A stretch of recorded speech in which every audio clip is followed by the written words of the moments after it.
ichida ishtiklari bor.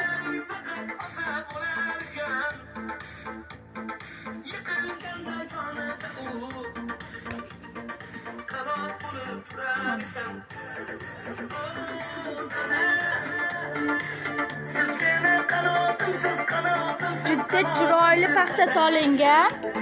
Qalinligini ayting-chi buni. Mana, bu shchotki.